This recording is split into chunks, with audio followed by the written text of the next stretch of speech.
कैसे हैं आप सभी लोग। मेरा नाम है जयदीप आमेटा और आज हम बात करने वाले हैं न्यूटन्स लॉज ऑफ मोशन के पार्ट 3 की। अभी तक हमने बात करी कि न्यूटन्स लॉज ऑफ मोशन क्या क्या हैं। तीन लॉ उसने दिए थे। लॉ ऑफ इनर्शिया था, then rate of change of momentum वाला था, एंड थर्ड एक्शन रिएक्शन वाला था। ठीक है, इन तीन लॉज को हमने समझा। उसके बाद हमने देखा कि फोर्सेस कौन कौन से होते हैं। 5 फोर्सेस की हमने बात करी। हमने फ्री बॉडी डायग्राम बनाना सीखा। इतना तक अभी तक हम पहुंच चुके हैं। ठीक है, आगे जब बढ़ेंगे तो बात करते हैं कि कोई एक ऑब्जेक्ट इक्विलिब्रियम में है, ऐसा कब कहा जा सकता है। ठीक है, तो बात करते हैं इक्विलिब्रियम ऑफ ऑब्जेक्ट। ऐसा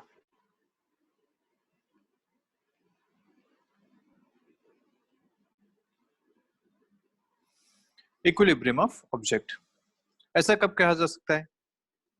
तो ऐसा हम तब बोलेंगे, भाई पहली बात तो इक्विलिब्रियम मतलब क्या, जिसमें कोई चेंजेस ना हो रहे हो, उसे बोलेंगे इक्विलिब्रियम। ठीक है, और ऐसा कब हो सकता है। दो तरीके से इक्विलिब्रियम को डिफाइन किया जा सकता है। First, static equilibrium. Second, dynamic equilibrium. Static equilibrium क्या, स्टैटिक मतलब जो रुका हुआ हो उसको कहते हैं स्टैटिक। तो अगर एक ऑब्जेक्ट रेस्ट पे है तो वो रेस्ट पे ही रहे, उसके स्टेट में कोई चेंजेस ना आए, ऐसी कंडीशन को बोलेंगे स्टैटिक इक्विलिब्रियम। और डायनामिक इक्विलिब्रियम उसे बोलते हैं जो एक यूनिफॉर्म मोशन में है या यूनिफॉर्म स्ट्रेट लाइन मोशन में है। Basically uniform straight line motion में है और वो लगातार इसी तरीके से चलती रहे, उसमें मोशन में कोई चेंजेस ना आए, मतलब वो यूनिफॉर्म वेलोसिटी से लगातार चलती रहे, कांस्टेंट वेलोसिटी से लगातार चलती रहे। ऐसा अगर ऑब्जेक्ट है तो उसे भी हम इक्विलिब्रियम में बोलेंगे, क्योंकि उसके स्टेट में भी कोई चेंज नहीं हो रहा है, ना ही उसकी स्पीड चेंज हो रही है, ना ही कोई डायरेक्शन चेंज हो रही है। तो ऐसे को भी बोला जाएगा इक्विलिब्रियम। तो अगर ऐसा सिचुएशन है, मतलब इक्विलिब्रियम का सेंस क्या हो गया, कि एक्सेलरेशन जीरो हो रहा है, तभी तो रेस्ट से वो रेस्ट में रुका हुआ है। और अगर यूनिफॉर्म वेलोसिटी है तो यूनिफॉर्म वेलोसिटी में ही है, क्योंकि हमने पढ़ा हुआ है v equal to u plus a t. अगर एक्सेलरेशन होता तो final speed is different than initial speed, लेकिन अगर ये टर्म जीरो है, एक्सेलरेशन जीरो है, तो v equal to u uniform velocity से हमेशा चलता रहेगा। तो अगर एक्सेलरेशन जीरो है तो मैं f equal to M a जो आपने पढ़ा था, वहां से ऐसा बोल सकता हूं कि f net on the object is zero. क्या है, F net on the object is zero. तभी अब ऐसा कह सकते हैं कि वो ऑब्जेक्ट इक्विलिब्रियम में है, या वो पार्टिकल या वो मास इक्विलिब्रियम में है। ठीक है, अब इक्विलिब्रियम भी दो तरीके से हो सकता है, स्टैटिक और डायनामिक तो है ही। दूसरा जो इसका क्लासिफिकेशन है वो है ट्रांसलेशनल इक्विलिब्रियम।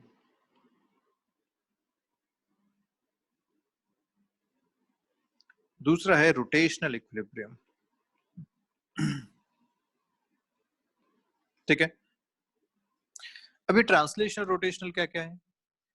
ट्रांसलेशनल इक्विलिब्रियम वो इक्विलिब्रियम जिसमें ट्रांसलेशन की बात हो, मतलब ऑब्जेक्ट जो है वो स्लाइड करता हुआ आगे बढ़ रहा है, उसकी बात हो रही है।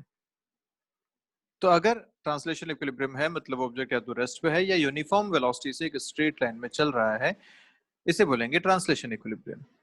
लेकिन रोटेशनल इक्विलिब्रियम क्या होता है, कि हो सकता है वो स्लाइड ना कर रहा हो, वो अपनी जगह पे ही हो, लेकिन वो अपनी जगह पे घूम रहा हो, लगातार रोटेट कर रहा हो। तो जब रोटेट भी यूनिफॉर्म एंगुलर स्पीड से करता रहेगा, यूनिफॉर्म रोटेशन उसका होता रहेगा, तो हम उसे बोलेंगे कि वो रोटेशनल इक्विलिब्रियम में है। ध्यान रखेंगे, इक्विलिब्रियम दो तरीके से देखा जाता है, एक ट्रांसलेशन, दूसरा रोटेशनल। तो जो ट्रांसलेशनल इक्विलिब्रियम है वो डिपेंड करता है फोर्स पे। किस पे डिपेंड करता है, फोर्स पे। और रोटेशनल जो है वो करता है टॉर्क पे।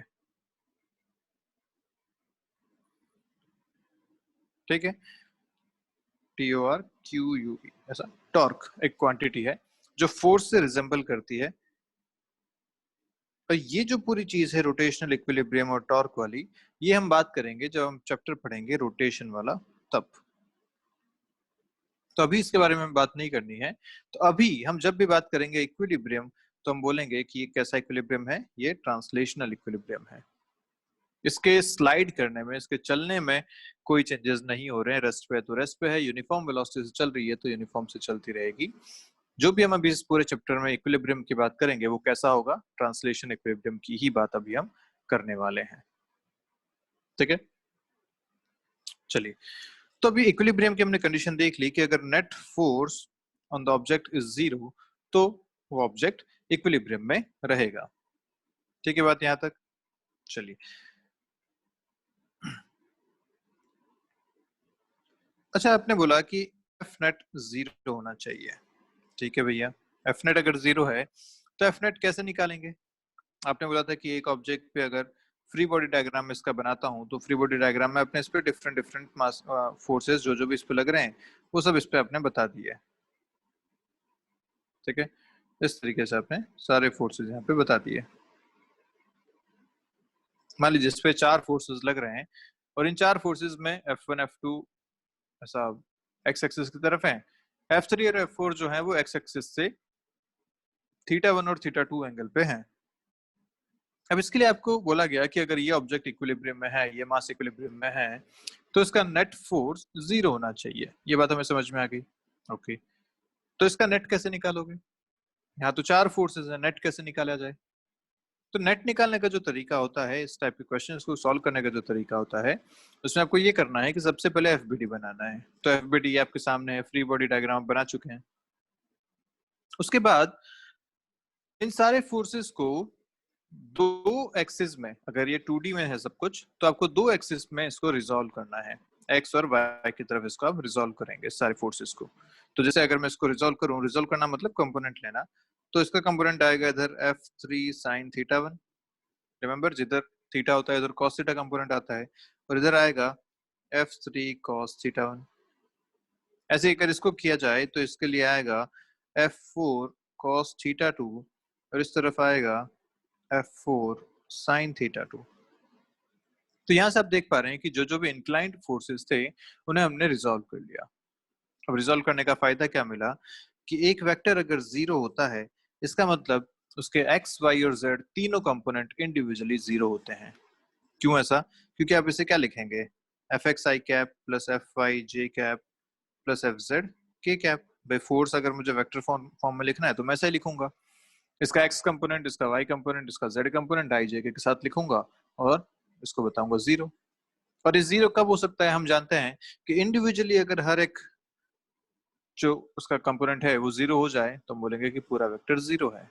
तो यहां से एक बात समझ में आती है कि जो आपने एफबीडी बनाया, उस एफबीडी में अगर आप net force in x zero कर देते हैं, net force in y zero कर देते हैं, और ऐसे net force in z zero कर देते हैं, तो आप बोल सकते हैं कि दिस ऑब्जेक्ट या this system is in equilibrium. और ये इक्विलिब्रियम कौन सा है? Translational equilibrium. ये बात हम पहले ही कर चुके हैं। इस पूरे चैप्टर में जब भी इक्विलिब्रियम की बात होगी मतलब ट्रांसलेशनल इक्विलिब्रियम की बात हो रही है। ठीक है, तो f x f y f z कैसे निकालोगे? तो यहाँ पे आप डायग्राम में देख पा रहे हो कि जो भी फोर्सेस एक्स डायरेक्शन में है, ये प्लस एक्स हो जाएगा या माइनस एक्स हो जाएगा। तो अगर मैं यहाँ लिखूंगा एक्स डायरेक्शन में समेशन एफ एक्स, तो क्या लिखूंगा? एक्स डायरेक्शन वाले फोर्स देखो, F1 है एक तो पॉजिटिव एक्स की तरफ, प्लस F3 cos θ1 है वो भी पॉजिटिव एक्स की तरफ है, माइनस F4 sin θ2 है क्योंकि ये नेगेटिव एक्स की तरफ था, इसकी डायरेक्शन उल्टी है तो इसको हमने माइनस में बताया। और ये सब मिलके आपके आ रहे हैं जीरो। तो एक इक्वेशन आपके पास यहां से आ गई। दूसरी इक्वेशन अगर बनाऊं तो मैं y में बनाऊंगा, summation f y equal to zero. y में देखो तो y कैसा होता है, ऊपर की तरफ हम प्लस वाई मानते हैं, नीचे की तरफ माइनस वाई मानते हैं। तो ऊपर वाले फोर्सेस F3 sin θ1 एक ही फोर्स है ऊपर, और नीचे कौन सा फोर्स है? F4 cos θ2। This should be equal to zero. Net force in y is also zero.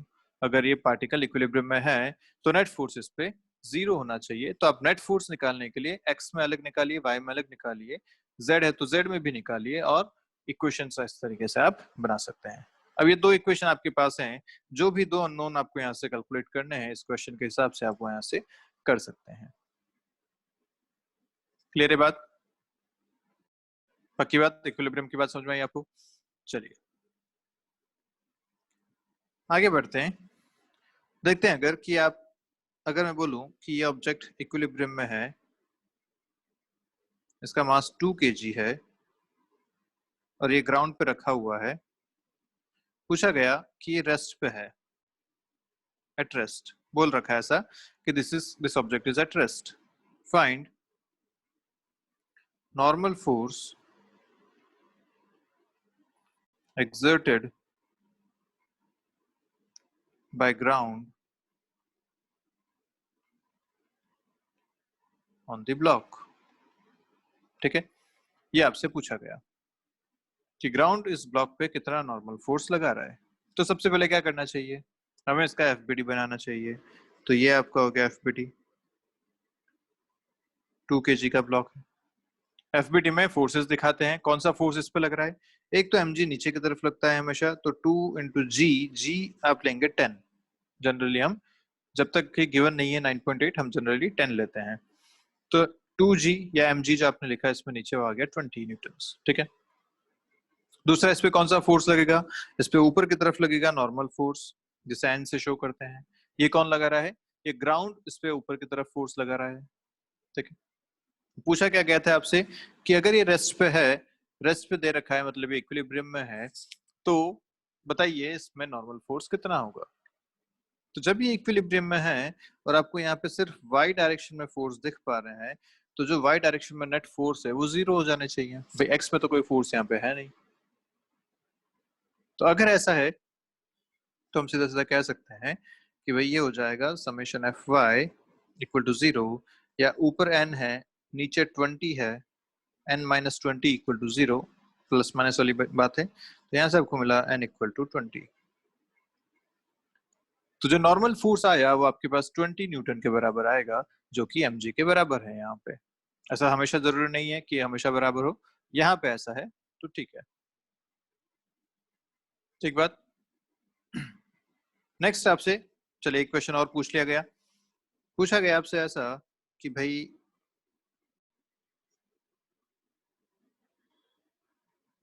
यहाँ पे एक ब्लॉक और रखा हुआ है ऐसा, ठीक है, आपको बोला कि इधर से एक 20 न्यूटन का फोर्स इस पे लग रहा है इस डायरेक्शन में, और ये डायरेक्शन आपको दे रखी है 37 डिग्रीज।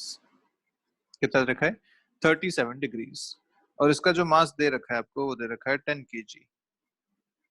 आपको पूछा गया कि बताइए एक तो इस पे नॉर्मल फोर्स कितना है, normal exerted by the ground N पूछा गया। दूसरा आपसे ये पूछा गया कि अगर to keep this object, to keep this mass at rest, what external force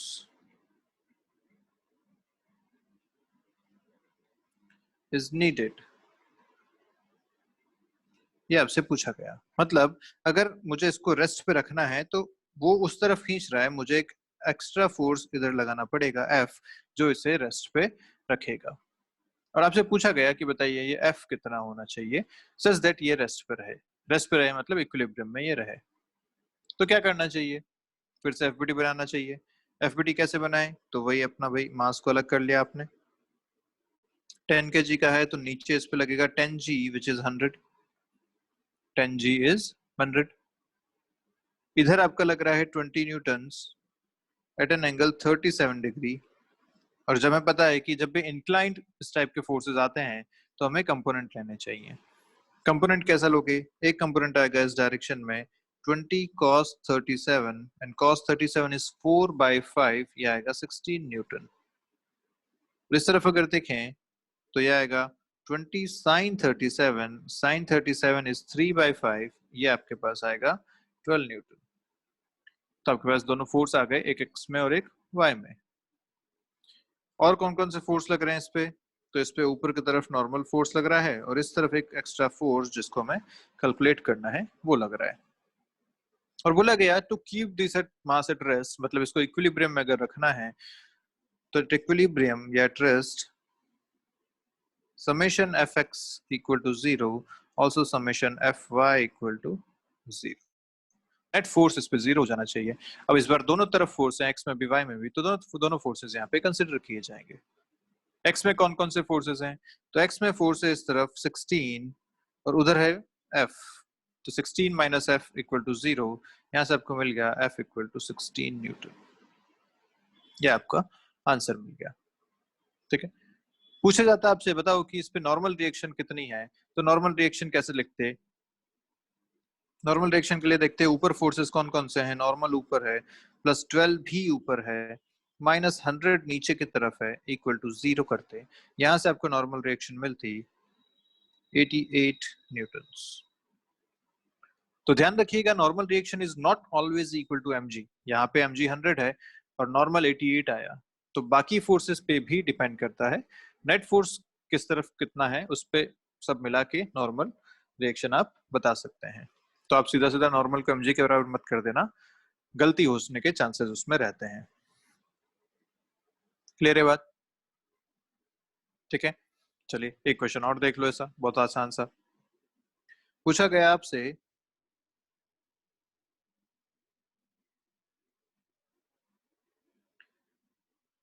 यहाँ एक मास है 2 kg का, बताइए टेंशन इन द स्ट्रिंग। बहुत आसान क्वेश्चन हो गया है। तो टेंशन इन द स्ट्रिंग, और ये यहाँ पे रेस्ट पे है, मास इस पे लटका हुआ है, रेस्ट पे रखा हुआ है या इक्विलिब्रियम में है, आप ऐसा कह सकते हैं। तो इसमें टेंशन पूछी गई है, सीधा एफबीटी बनाते हैं 2, नीचे इस पे लगेगा mg विच इज 20, ऊपर इस पे लग रहा है टेंशन फोर्स इस तरीके से। बस सीधा सीधा आपको मिल गया टेंशन कितना आना चाहिए, 20 न्यूटन्स के बराबर, तभी इस पे net force in y direction 0 हो पाएगा। एक्स में तो वैसे भी कोई फोर्स है ही नहीं इस पे, आसान सी बात है। ठीक है, चलिए एक स्प्रिंग पे भी ले लीजिए। पूछा गया आपसे ऐसा कि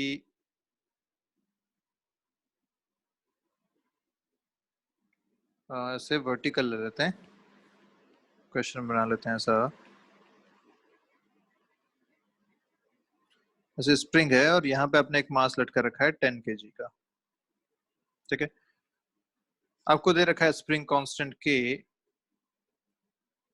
लेट्स से 5 न्यूटन पर मीटर। ठीक है, ये आपको दे रखा है स्प्रिंग कांस्टेंट के। पूछा गया आपसे find elongation in the spring, elongation in the spring, ये आपका क्वेश्चन है। ऐसे 50 न्यूटन मीटर ले लेते हैं, न्यूटन पर मीटर ऐसा है ये। ठीक है, आपसे पूछा गया elongation in the spring बताइए, कैसे करेंगे? तो इस फिर से एफबीटी बनाते हैं। एफबीटी में ये 10 kg है तो नीचे इस पे लग रहा है 100, 10 इंटू जी, 100 हो गया नीचे इसका वेट। ऊपर इस पे लगता है स्प्रिंग फोर्स, और हमें पता है स्प्रिंग फोर्स की वैल्यू होती है के इंटू एक्स के बराबर, पढ़ चुके हैं हम ये, और हमने वहां पढ़ा था माइनस के एक्स, है ना। तो माइनस के एक्स क्यों? क्योंकि जिस डायरेक्शन में एक्स होता है उसके अपोजिट डायरेक्शन में फोर्स लगता है। तो आपसे इलोंगेशन पूछा गया, मतलब ये एक्चुअली नेचुरल लेंथ इसकी यहाँ कहीं होगी, ये अभी यहाँ पे है, दिस इज एक्स, तो एक्स नीचे की तरफ है इसलिए फोर्स इस पे ऊपर की तरफ ये एक्ट लगाएगा। ठीक है बात? तो अब फिर से बात, अगर ये इक्विलिब्रियम में है, यहाँ पे रेस्ट पे है, तो हम क्या कर सकते हैं, नेट फोर्स 0 कर सकते हैं। नेट फोर्स इज के एक्स इक्वल टू 100, के आपको 50 दे रखा है, यहाँ से एक्स आपको मिल जाएगा 2, तो 2 मीटर का इसमें एलोंगेशन होगा अगर आपने ऐसा एक वेट यहाँ पे लगा रखा है। ठीक है बात? आराम से किए जा सकते हैं ऐसे क्वेश्चन, बहुत इजी होते हैं। चलिए इसको थोड़ा सा टफ बनाते हैं, टफ क्या मतलब थोड़ा सा और आगे चलते हैं, क्वेश्चन तो अभी भी इजी है। इस बार आपसे ऐसा पूछा गया कि यहाँ पे एक स्ट्रिंग है, यहाँ पे एक मास है, यहाँ पे एक स्ट्रिंग है, वही जो आपने एफबीडी बनाया था। अब उसको सॉल्व करते हैं। इसका मास दे रखा है 10 kg। पूछा गया आपसे कि ये एंगल अगर 37 डिग्री है तो बताइए इन दोनों स्ट्रिंग्स में टेंशन कितनी है? टेंशन इन द स्ट्रिंग्स, ये आपसे पूछा गया क्वेश्चन। ठीक है, तो करें, जल्दी से सॉल्व करते हैं। अब यहाँ पे कितनी स्ट्रिंग्स हैं? यहाँ पे 2 स्ट्रिंग्स हैं। जब 2 स्ट्रिंग है तो टेंशन भी अलग अलग दोनों में बतानी पड़ेगी। तो ये 10 kg हो गया। इस तरफ जो यहाँ पे T1 बता दिया, यहाँ पे अपन ने T2 बता दिया। इस तरीके से हो गया। इसका अपना वेट नीचे लग रहा होगा विच इज 100, और ये एंगल आपको दे रखा है 37 डिग्रीज। क्या करना चाहिए? जब इंक्लाइन फोर्स होता है तो हमें इनको रिजॉल्व करना चाहिए। तो रिजॉल्व करते हैं। इस डायरेक्शन में आएगा T1 cos 37, इस डायरेक्शन में आएगा T1 sin 37। sin 37 होता है 3/5, तो हो जाएगा 3/5 T1। cos 37 होता है 4/5, 4/5 T1। ठीक है, बोला गया कि रेस्ट पे है, तो जब रेस्ट पे होता है तो नेट फोर्स जीरो करना चाहिए। Summation f x equal to 0। X में फोर्स अगर जीरो करें तो क्या मिलता है? 4/5 T1 minus T2 equal to 0। एक इक्वेशन ये बनी। अगर वाई डायरेक्शन में फोर्स जीरो करें तो क्या मिल रहा है? देखो, ऊपर फोर्स लग रहा है 3/5 T1, नीचे है -100 इक्वल टू 0। कितना आ गया यहाँ से आपको T1? T1 will be 500/3 Newton's. Clear है? और एक बार T1 मिल गया तो इस T1 की वैल्यू में अगर फर्स्ट इक्वेशन में पुट कर दूं तो मुझे T2 भी मिल जाएगा। तो कितना आ रहा है? फर्स्ट इक्वेशन से अपन देख सकते हैं 4/5 into T1 is 500/3 minus T2 equal to 0। यहाँ से आपको T2 मिलेगा 400/3 न्यूटन्स। ठीक है, this will be our answers. दोनों टेंशन अपन यहाँ से आराम से कैलकुलेट कर सकते हैं। ठीक है, बात है, कोई खास दिक्कत नहीं इन क्वेश्चंस में। चलिए और क्वेश्चंस देखते हैं।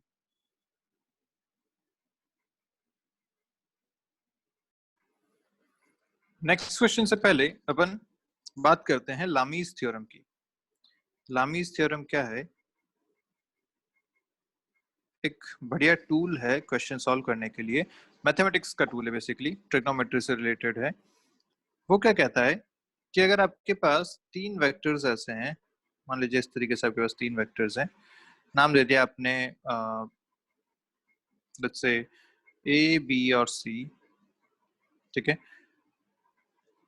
तो ये क्या कहता है कि इनके जो अपोजिट एंगल्स हैं, मतलब ए का जो अपोजिट एंगल है वो होगा ये, this angle is alpha. B का जो अपोजिट एंगल है वो होगा ये, दिस इज बीटा। और सी का जो अपोजिट एंगल है वो होगा ये, विच इज गामा। ठीक है, तो ये क्या कहता है कि जो इनका रिलेशन है वो कैसा है? A by sine of alpha is equal to b by sine of beta is equal to c by sine of gamma. This is Lami's theorem. यहाँ ए बी सी क्या है? इन वेक्टर्स की लेंथ है, या इन वेक्टर्स का magnitude आप सीधा सीधा इसमें कंसिडर कर सकते हैं। तो ए बाई साइन अल्फा मतलब अपोजिट वाला एंगल जो है, ए के जस्ट अपोजिट जो बाकी 2 साइड्स हैं उन दोनों से बनता हुआ एंगल वो। तो ये जो रेशियो है ये तीनों के लिए सेम होता है, और ये बहुत ही इंपॉर्टेंट अपने पास एक टूल बनता है क्वेश्चन सॉल्व करने का। कैसे? तो जो अभी आपने ऊपर क्वेश्चन सॉल्व किया उसमें देखिए फिर से आपके पास 3 वेक्टर्स यहाँ पे दिख रहे हैं, T1, T2 और 100। ठीक है, 3 फोर्सेस हैं। मुझे अगर तीनों के बीच का एंगल पता है तो मैं सीधे सीधे लामीज थ्योरम यूज कर सकता हूँ यहाँ पे, है ना? तो देखो, क्या अगर लामीज थ्योरम से मुझे क्वेश्चन सॉल्व करना होता तो मैं ऐसा इसको बनाता। ये ब्लॉक हो गया बीच में, इस तरफ है T1, इस तरफ है T2, और इधर नीचे लग रहा है 100। एंगल आपको ये वाला दे रखा था 37 डिग्री, पर हमें एंगल कौन सा चाहिए? हमें जो एंगल चाहिए वो तीनों के बीच वाले चाहिए, तो दिस एंगल इज 90 डिग्री। ठीक है, this angle will be 180 minus 37। 180 minus 40 करेंगे तो हो जाएगा 140, 143 डिग्रीज ये आपका एंगल आ जाएगा। ओके, और ये जो एंगल है ये आपको बनेगा 90 प्लस 37 विच इज 127 डिग्रीज। तो अब आप अगर इसको सॉल्व करते हैं तो आप सीधा एक इक्वेशन बनाएंगे which is T1 by sine 90 equal to T2 by sine 127 opposite angle लेंगे equal to 100 by sine 143 degrees. ठीक है, अब यहाँ तो एंगल चलो थोड़े से रैंडम हो गए, लेकिन आप इस तरीके से इनको इक्वेशन बना के सॉल्व कर सकते हैं। अब सॉल्व करने का तरीका क्या होगा, एक बार आप यूज करेंगे ये वाला पेयर, क्योंकि देखिए 100 बाय साइन 143 ये पूरा नॉन वैल्यू है, तो यहाँ से आपको T1 मिल जाएगा। और दूसरी बार आप यूज करेंगे ये पेयर, इस यहाँ से आपको T2 मिल जाएगा। तो आपको इक्वेशन सॉल्व करने की जरूरत नहीं है, दो इक्वेशन में से एक से निकाल के दूसरे में वैल्यू रखो, ऐसे जरूरत नहीं है। सीधा सीधा आप यहाँ से दोनों आंसर्स अपने बता सकते हैं। क्लियर है बात? तो जब भी आपके पास तीन वेक्टर्स हैं एक ही पॉइंट पे लगते हुए, तो आप उन तीनों को इस तरीके से रिलेट कर सकते हैं, ये बात ध्यान रखिएगा। तो लामीज थ्योरम कब यूजफुल है, जब आपके पास तीन वेक्टर्स हो एक ही प्लेन में, एक प्लेन में होने जरूरी है, एक ही प्लेन में, तो आप इनको इस तरीके से रिलेट कर सकते हैं। ठीक है बात? चलिए एक करते हैं। क्वेश्चन आपके सामने कुछ ऐसा है, एक बार क्वेश्चन देख लेता हूं। अब ये आपको एक क्वेश्चन दे रखा है, इस क्वेश्चन में देखिए बहुत सारी स्ट्रिंग्स हैं। कितने स्ट्रिंग्स हैं यहाँ पे, अगर स्ट्रिंग्स काउंट की जाएं तो आप लिख सकते हैं this is first string, this is second string, this is third string, this is fourth string. ऐसे चार स्ट्रिंग्स यहाँ पे हैं, चार सेगमेंट्स यहाँ पे हैं। पूछा गया आपसे कि इन चार सेगमेंट्स में टेंशन बताओ। ठीक है, T1 T2 T3 T4 ये आपको फाइंड करना है। और ये जो 200 न्यूटन 250 न्यूटन दे रखे हैं, ये आप ऐसा मान सकते हैं कि यहाँ पे एक मास लटका दिया, जिनकी वजह से जो वेट इस पे आ रहा है वो 200 न्यूटन का और 250 न्यूटन का आ रहा है। तो अब आपसे पूछा गया बताइए चारों में टेंशन कितनी होनी चाहिए। एंगल आपको गिवन है जो आपको बता रखे हैं, तो अब क्या करना चाहिए। एफबीडी किसका बना है, मास तो यहाँ दिख नहीं रहा, तो एफबीडी हम पॉइंट्स का भी बना सकते हैं जो जंक्शन यहाँ पे है। जंक्शन मतलब ये एक जंक्शन है यहाँ पे पूरा, और ये एक जंक्शन है यहाँ पे। इन दोनों जंक्शंस के लिए हम अपना फ्री बॉडी डायग्राम बना सकते हैं।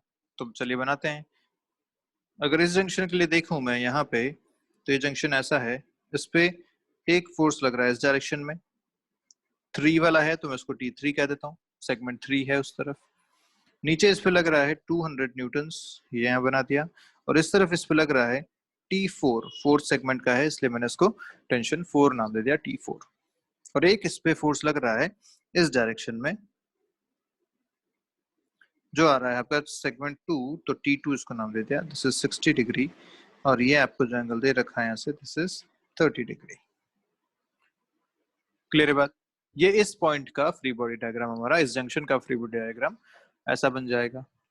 अगर अगले जंक्शन की बात करें, तो अगले जंक्शन का फ्री बॉडी डायग्राम अगर बनाया जाए, तो उस पर नीचे की तरफ लग रहा है 250 न्यूटन्स, इस तरफ इस पे लग रहा है T1, और इस तरफ इस पे लग रहा है T2।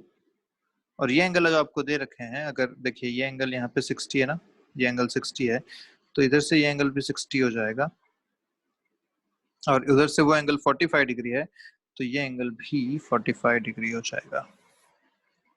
ठीक है बात? इस तरीके से अपने को सारे यहाँ पे फ्री बॉडी डायग्राम मिल गए। अब टेंशन है आपके पास, चार डायग्राम मिले हैं दो, अपने को सॉल्व करने के लिए चार इक्वेशन चाहिए, चार अननोन चार इक्वेशन कहाँ से आएगी। तो सीधा सा हिसाब है, एक बार एक्स में करो एक बार वाई में करो, फिर सेकंड डायग्राम के लिए एक बार एक्स में करो एक बार वाई में करो, चार इक्वेशन मिली, चार अननोन आराम से सॉल्व किए जा सकते हैं। या सेकंड डायग्राम को अगर ध्यान से देखें, तो सेकंड डायग्राम में तो तीन ही अपने पास वेरिएबल्स हैं, T1 T2 और 250, तीन वेक्टर्स हैं। और तीन वेक्टर्स में तीनों के बीच का एंगल अपने को पता है, सीधा सीधा लामीज थ्योरम भी अपन यूज कर सकते हैं सेकंड डायग्राम के लिए।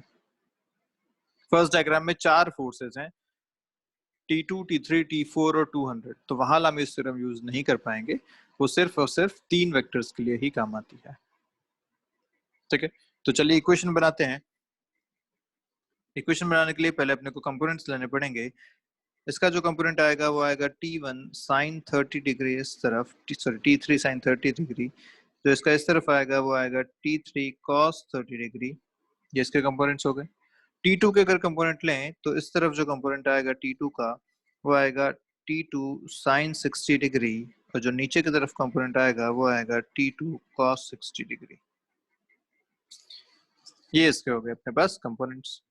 तो चलिए इसमें अगर समेशन एफ एक्स और समेशन एफ वाई 0 लिखा जाए फर्स्ट डायग्राम के लिए, तो मैं क्या लिखूंगा, एफ एक्स अगर 0 करते हैं तो लिखा जाएगा उस तरफ है t3 sin 30, sin 30 होता है half, plus t2 sin 60 which is √3/2 minus t4 equal to 0। ये आपका हो गया एफ एक्स वाली इक्वेशन। अगर इसी तरीके से एफ वाई इक्वल टू 0 किया जाए तो क्या करेंगे, एफ वाई इक्वल टू 0 में ऊपर की तरफ आपको मिल रहा है t3 cos 30, cos 30 is √3/2, नीचे कर देखें तो बनता है t2 cos 60 which is half, और नीचे 200 भी लग रहा है, -200 इक्वल टू 0। ये दो इक्वेशन आपको यहाँ से मिल गई।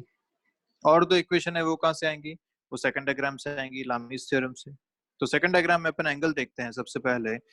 तो टोटल एंगल अगर देखे जाएं तो ये आएगा 135 डिग्री और ये आपका आएगा 120 डिग्रीज। ठीक है, 180 माइनस एक बार 45 किया एक बार 60 किया, दोनों एंगल अपने को मिल गए और ऊपर 105 डिग्रीज टोटल एंगल बन रहा है। तो अब अगर अपन लिखते हैं लामीज थ्योरम से तो क्या लिखूंगा, T1 उसका अपोजिट एंगल है 120, तो sign 120 degrees equal to T2 उसका अपोजिट एंगल है 135, तो साइन 135 डिग्रीज। तीसरा है 250 उसका अपोजिट एंगल है 105, तो साइन 105 डिग्रीज।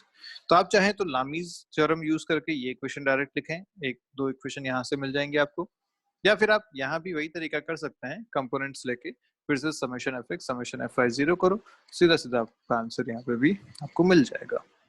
तो चार इक्वेशन चार अननोन, इसे आप सॉल्व कर सकते हैं आराम से। ठीक बात है यहाँ तक कंप्लीट। चलिए अब ये सारी बातें हुई इक्विलिब्रियम की। अब सोचिए आपसे ऐसा क्वेश्चन पूछा गया कि भाई एक सरफेस पे यहाँ पे एक ब्लॉक रखा हुआ है 2 kg का, ठीक है, और इस पे आप फोर्स लगा रहे हैं सिर्फ 10 न्यूटन्स। पूछा गया कि बताइए इसका एक्सेलरेशन कितना है। तो कैसे निकालेंगे इसका एक्सेलरेशन, क्या हम न्यूटन सेकंडों से पढ़ के आए थे कि जब मास कांस्टेंट होता है तो हम यूज कर सकते हैं F इक्वल टू ma, वो बस सीधा सीधा यूज करना है। फ्री बॉडी डायग्राम अगर इसका बनाओगे तो 10 न्यूटन इस तरफ है, नॉर्मल फोर्स इस तरफ है, mg इस तरफ है। ठीक है, अब फ्री बॉडी डायग्राम भी हम सेलेक्टिव बना सकते हैं। सेलेक्टिव मतलब एक्सेलरेशन पूछा गया है, एक्सेलरेशन इसका ऑब्वियसली अलोंग द ग्राउंड होगा, अलोंग द सरफेस होगा, तो बस वो वाला फोर्स हम इसमें दिखाएं। एन और एमजी को दिखाने की जरूरत नहीं है क्योंकि हमें पता है कि ये वर्टिकल में तो कहीं जा नहीं रहा, तो एन इक्वल टू एमजी इसका होना ही चाहिए, ये तो ठीक है। हॉरिजॉन्टल डायरेक्शन में अगर देखो तो 10 न्यूटन इसका फोर्स है और f equal to m s से हम लिख सकता हूँ 10 इक्वल टू 2 इंटू ए, यहाँ से आपको एक्सेलरेशन मिलेगा 5 metre per second square. So this is the acceleration जिसके साथ ये यहाँ से आगे बढ़ेगा। तो अभी इक्विलिब्रियम में नहीं है, इसके पास एक्सेलरेशन है, ये आगे बढ़ रहा है, इस पर नेट फोर्स है यहाँ पे, ठीक है, उसकी वजह से एक्सेलरेशन भी है।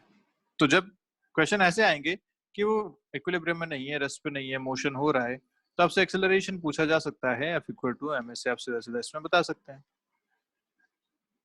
अब देखो और क्या क्वेश्चन बन सकता है इसमें। क्वेश्चन इसमें ऐसा बन सकता है कि आपको इस टाइप से दे दें दो ब्लॉक्स, बोला कि इधर आप 10 न्यूटन का फोर्स लगा रहे हैं, ये 2 kg का है और ये 1 kg का है। पूछा गया आपसे कि बताइए इन दोनों का एक्सेलरेशन क्या होगा और ये जो बीच में कनेक्टिंग इनकी जो स्ट्रिंग है ये वाली, इसमें टेंशन कितनी होगी, ये आपसे पूछा गया। ठीक है, दोनों के बीच में जो कनेक्ट करने वाली स्ट्रिंग है उसकी टेंशन और दोनों का एक्सेलरेशन। तो हमें यहाँ से एक बात समझ में आती है कि क्योंकि दोनों बंधे हुए हैं तो दोनों का एक्सेलरेशन सेम होगा। भाई जितना ये चलेगा उतना उसको भी चलना पड़ेगा क्योंकि बीच में स्ट्रिंग है, स्ट्रिंग साथ में लेके चलेगी दोनों को। तो अब अगर एफबीटी बनाए तो एफबीटी क्या बनेगा, देखो 2 kg का मैं बनाता हूँ तो 10 न्यूटन इस तरफ लग रहा है, पीछे एक टेंशन फोर्स है जो अपने को कैलकुलेट करना है और इसका एक्सेलरेशन होगा इस डायरेक्शन में क्योंकि इस तरफ इस पे फोर्स लग रहा है, जिधर फोर्स उधर एक्सेलरेशन। वैसे अगर 1 kg का बनाऊं तो इस पे सिर्फ एक टेंशन फोर्स है और इसका एक्सेलरेशन भी इस डायरेक्शन में होगा, सेम होगा। अब यहाँ से F equal to M equation अपने को लिखनी है। F क्या है, T equal to M is 1, acceleration is A। अगर यहाँ लिखेंगे F इक्वल टू M तो F क्या है 10 minus T, 10 positive, T opposite direction में इसलिए minus T equal to M है, एम यहाँ पे है 2 इंटू ए। देखो टी यहाँ से आपको मिल रहा है ए के बराबर, इसे इधर सब्स्टिट्यूट करते हैं तो 10 minus A equal to 2a, या फिर एक्सेलरेशन मिला आपको 10/3 मीटर पर सेकंड स्क्वायर, और जो एक्सेलरेशन है वही टेंशन के बराबर है तो 10/3 न्यूटन्स। ये आपका टेंशन भी आ गया और एक्सेलरेशन भी आ गया, ये दोनों आपके आंसर हो जाएंगे। क्लियर है बात? इस तरीके से आप इन क्वेश्चंस को आसानी से कर सकते हैं। अच्छा, ये क्वेश्चन आपसे अगर पुली के केस में पूछा होता, क्वेश्चन ऐसा है कि इस बार एक पुली है, आइडियल पुली है, और इस पे एक स्ट्रिंग इस तरीके से रैप की हुई है, यहाँ पे 2 मासेस आपने लगा दिए, ठीक है। मास ले लीजिए लेट्स से 5 kg और 3 kg, चलिए ठीक है, 5 kg और 3 kg के ऐसे 2 मासेस आपने ली है। पूछा गया सिस्टम का एक्सेलरेशन बताइए। System is released from rest, find acceleration of the blocks and tension in the string। ये आपसे क्वेश्चन पूछा गया, तो क्या करेंगे? System is released from the rest, release किया मतलब हमें देख पा रहे हैं कि भाई 2 मासेस हैं, एक भारी है एक हल्का है। जब पुली से लटकाते हैं तो इसका मोशन शुरू हो जाएगा, भारी वाला नीचे जाएगा, हल्का वाला ऊपर की तरफ उठेगा। तो जैसे आपने रिलीज किया, मोशन शुरू हुआ, तो उस मोशन का एक्सेलरेशन आपसे पूछा गया है, और दूसरा टेंशन इन द स्ट्रिंग आपसे पूछी गई है। तो फिर से क्या काम है, अपना एफपीटी बनाते हैं। 5 ये रहा, इस पे टेंशन ऊपर की तरफ लगेगी, इसका एमजी नीचे की तरफ लगेगा 50। क्या इस पे और कोई फोर्स नहीं, और इसका एक्सेलरेशन है नीचे की तरफ ए, तो इसका एक्सेलरेशन होगा ऊपर की तरफ ए। अब दोनों का एक्सेलरेशन मैंने सेम क्यों ले लिया, क्योंकि ये दोनों एक ही स्ट्रिंग से कनेक्टेड हैं, और स्ट्रिंग की लेंथ चेंज नहीं हो सकती, बेस स्ट्रिंग की लेंथ तो फिक्स है। तो जितना 5 नीचे जाएगा उतना ही 3 को ऊपर जाना पड़ेगा, तभी तो लेंथ कांस्टेंट रह पाएगी। इसलिए हमने एक्सेलरेशन को भी इन दोनों का सेम लिया। इसे कहते हैं कंस्ट्रेंट मोशन। दोनों आपस में बंधे हुए हैं, ये कंस्ट्रेंट है कि जितना एक्सेलरेशन इसका है उतना एक्सेलरेशन उसका भी होना पड़ेगा, वो फ्रीली मूव नहीं कर सकता, ठीक है। तो यहाँ पे क्योंकि सेम स्ट्रिंग थी, हमने इसे सेम एक्सेलरेशन यहाँ पे दे दिया। तो चलिए, ये इसका फ्री बॉडी डायग्राम बना और इसका एक्सेलरेशन नीचे है। अगर 3 के लिए बनाएंगे तो इसका एक्सेलरेशन ऊपर है, इस पे भी टेंशन ऊपर है, और इसका 30 जो इसका वेट है वो नीचे की तरफ है। दोनों के लिए इक्वेशन लिखते हैं। अब ध्यान रखिए इक्वेशन लिखने में यहाँ क्या चेंजेस हो जाएंगे। आपने लिखा था F equal to M A, और वेक्टर फॉर्म में लिखा था, ठीक है। F भी वेक्टर है, ए भी वेक्टर है, तो जिस डायरेक्शन में एक्सेलरेशन है उस डायरेक्शन में आपको फोर्स को पॉजिटिव कंसिडर करना है। तो ध्यान रखेंगे जिस डायरेक्शन में एक्सेलरेशन उसी डायरेक्शन में फोर्स पॉजिटिव। तो जैसे फर्स्ट अगर मैं इसके लिए बात करूं लेफ्ट साइड के लिए, तो इसमें एक्सेलरेशन नीचे है तो मैं नीचे वाली डायरेक्शन को पॉजिटिव डायरेक्शन यहाँ पे कंसिडर करूंगा, ठीक है। ये बात ध्यान रखेंगे कि जिधर एक्सेलरेशन वो वाला फोर्स पॉजिटिव। तो अगर नीचे वाले को पॉजिटिव लिया तो 50 minus T equal to M A, M is 5 into A, ऐसा इस बार लिखा जाएगा। जिधर एक्सेलरेशन वो पॉजिटिव, तो एक्सेलरेशन नीचे तो 50 पॉजिटिव, टी ऊपर है तो negative, equal to mass into acceleration 5 into A. अगर सेकंड इस राइट वाले के लिए बात करें तो क्योंकि एक्सेलरेशन ऊपर है तो ऊपर को पॉजिटिव लिया जाएगा, लिखा जाएगा T minus 30 equal to M A, तो 3 इंटू ए। क्लियर बात? ये बहुत इंपॉर्टेंट बात है, ध्यान रखेंगे, अदरवाइज क्वेश्चंस आपके गलत हो जाएंगे। इक्वेशंस गलत बन गई तो बहुत दिक्कत होंगे, ठीक है। बस अब आपके पास 2 इक्वेशन है, 2 अननोन है, एक टी और एक ए, यहाँ से आप इन दोनों को सॉल्व कर सकते हैं, ठीक है बात। चलिए सॉल्व कर ही लीजिए। सॉल्व कैसे करेंगे, तो यहाँ से मैं लिख सकता हूँ टी को 50 माइनस 5a, इसको यहाँ सब्स्टिट्यूट करता हूँ, तो 50 माइनस 5a ये तो हो गया टी की जगह, माइनस 30 इक्वल टू 3a। देखो तो 50 माइनस 30 इज 20, माइनस 5 उधर गया तो 8a आ गया, कितना है यहाँ से आंसर आपके पास? A equal to 20/8 which is 2.5 metre per second square. Acceleration मिल गया एक बार तो अपन टेंशन भी कैलकुलेट कर सकते हैं। टेंशन हो जाएगा 50 माइनस 5 इंटू 2.5। 5 into 2.5 is 12.5। आपका आंसर कितना आएगा यहाँ से? 47.5 Newton's. This will be the tension force. और ये आपका आ गया एक्सेलरेशन। तो चीजें कैसे सॉल्व करनी है, आई गेस आपको सारी बातें यहाँ तक क्लियर है अभी तक, ठीक है। अच्छा, और क्वेश्चन इस पे क्या बन सकते हैं वो देखते हैं। क्वेश्चन इस पे क्या बन सकता है कि आपको बोलेंगे कि एक पार्टिकल है, मास एम आपको दे दिया, लेट्स से बोला कि भाई ये यहां से यहां तक पहुंच गया with constant acceleration. Starting rest से हुई थी, इसने 10 मीटर ट्रैवल कर लिया इन लेट्स से 5 सेकंड्स, ऐसा लिखा गया है, ठीक है। तो बताओ इस पे लगने वाला नेट फोर्स कितना है। अब यहाँ पे आपको मोशन और फोर्स को रिलेट कर दिया, कैसे करेंगे? तो सीधा सा हिसाब है, आपसे नेट फोर्स जब पूछा गया तो हमें पता है F इक्वल टू ma होता है।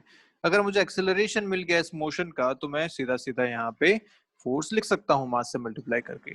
और एक्सेलरेशन निकालना तो हमने मोशन में बहुत बार कर लिया कि मुझे इनिशियल स्पीड पता है, मुझे इसका टोटल डिस्टेंस ट्रैवल पता है, मुझे इसका टाइम पता है, मैं सीधा सीधा लिख सकता हूँ S equal to ut plus half at square से a यहाँ से मुझे मिल सकता है। एक बार a मिल गया तो मुझे फोर्स भी मिल जाएगा, ठीक है बात। और क्या क्वेश्चन क्या हो सकते हैं? इस बार आपको कांस्टेंट एक्सेलरेशन ना देके ऐसा दे दिया कि displacement is given by let's say 2t plus 3t square plus 4t cube, ऐसा आपको डिस्प्लेसमेंट दे दिया। पूछा गया कि बताइए इस पे फोर्स कितना लगेगा at t equal to 1 second. t equal to 1 second पे इस पे कितना फोर्स लग रहा है ये आपसे पूछा गया। मास आपको दे रखा है लेट्स से 2 kg। तो क्या करना चाहिए भाई? फोर्स हमें पता है होता है मास इनटू एक्सेलरेशन। अगर एक्सेलरेशन पता है तो फोर्स भी पता चल जाएगा। और डिस्प्लेसमेंट से एक्सेलरेशन कैसे निकालोगे? हमें पता है कि अगर इसको मैं एक बार डिफरेंशिएट करूंगा तो मुझे वेलोसिटी मिल जाएगी, और एक बार और डिफरेंशिएट करूंगा तो मुझे एक्सेलरेशन मिल जाएगा, जिसको हम d2s/dt2 लिखते थे। तो दो बार डिफरेंशिएशन इस इक्वेशन को अगर मैंने कर दिया तो मुझे एक्सेलरेशन मिल जाएगा। उस एक्सेलरेशन आपको t इक्वल टू 1 पे पूछा गया है, उस पूरे एक्सप्रेशन में t की जगह 1 डालेंगे, आपको एक्सेलरेशन मिलेगा, वहां से आप फोर्स बता सकते हैं। जैसे इसको सॉल्व करते हैं लेट्स से, तो वेलोसिटी जब लिखेंगे तो क्या लिखेंगे? 2t का डिफरेंशिएशन 2, 3t स्क्वायर का 6t, 4t क्यूब का 12t स्क्वायर। एक्सेलरेशन के लिए इसको डिफरेंशिएट करें तो 2 का होता है 0, 6t का होता है 6, 12t स्क्वायर का होता है 24t। तो ये आपको मिल गया एक्सेलरेशन 6 प्लस 24t। कब पूछा गया आपसे? t इक्वल टू 1 पे आपसे पूछा गया, तो हो जाएगा 6 plus 24 into 1 which is 30 metre per second square. आपसे पूछा गया फोर्स, तो फोर्स होता है m इंटू ए, मास दे रखा है 2 kg, एक्सेलरेशन आपने निकाला 30, पता चला 60 न्यूटन इस पे टोटल फोर्स लग रहा है। तो इस तरीके से ये सारे क्वेश्चन अब आपसे मोशन से भी रिलेट किए जा सकते हैं। आपने एक नई इक्वेशन यहाँ पढ़ ली F इक्वल टू ma, उस क्वेश्चन को आप इस तरीके से सॉल्व करेंगे, ठीक है। पक्की बात यहाँ तक? चलिए, तो आज का वीडियो यहीं खत्म करते हैं। कुछ इस टाइप के क्वेश्चंस आप ट्राई कीजिएगा। मिलते हैं नेक्स्ट वीडियो में, तब अपन बात करेंगे रेफरेंस फ्रेम्स की, और उससे पहले अपन बात करेंगे वेरिएबल मास सिस्टम की, ठीक है। तो मिलते हैं नेक्स्ट क्लास में, तब तक के लिए बाय बाय।